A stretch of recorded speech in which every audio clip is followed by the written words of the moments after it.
মাননীয় স্পিকার গত 18 মাস যে আরামে ছিলেন সেই আরাম এখন আর হচ্ছে না।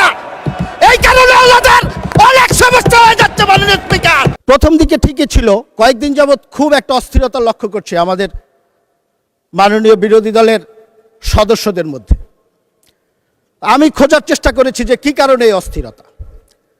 আমি একটি জিনিস খুঁজে পেয়েছি, অস্থিরতার কারণটি হলো 111-এর যে তত্ত্বাবধায়ক সরকার ছিল সেই সরকারটি সবাই জানেন সেনা সমর্থিত তত্ত্বাবধায়ক সরকার বলা হতো। আর গত 18 মাস যে সরকারটি ছিল প্রাণ ফ্রুটো, সময় অসময় ফ্রুটোময়, সেই সরকারটিকে কিন্তু এই যে আমাদের আজকের যারা বিরোধী দলীয় নেতৃবৃন্দ আছে সেই জামাত ইসলাম এবং এনসিপি সমর্থিত সরকার হিসাবে সবাই সেই সরকারটিকে অভিহিত করেছে। আজকে মাননীয় স্পিকার, আমি আপনার প্রোটেকশন চাচ্ছি। আজকে কথা বলতে দিতে হবে।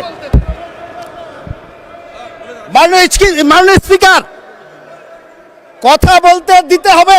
মাননীয় সদস্যবৃন্দ, মাননীয় স্পিকার, মাননীয় সদস্যবৃন্দ, অর্ডার ইন দ্য হাউস। কথাটি বললাম এই কারণে করবেন না, বক্তব্য গত শুনুন। যে 18 মাস মাননীয় স্পিকার গত 18 মাস যে আরামে ছিলেন সেই আরাম এখন আর হচ্ছে না।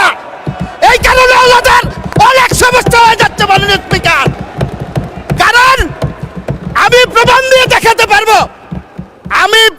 দেখাতে পারবো বৈষম্য বিরোধী ছাত্র আন্দোলনের একজন নেতা, তার বক্তব্য আছে, সে একজনের সাথে গল্প করছে, বলছে যেইভাবে আমরা কাটিয়েছি, মঞ্চে আছে প্রধান উপদেষ্টার বাসায় ঢুকে গিয়েছি, মঞ্চে আছে তার বেডরুমে ঢুকে গিয়েছি, মঞ্চে আছে সচিবের রুমে ঢুকে গিয়েছি।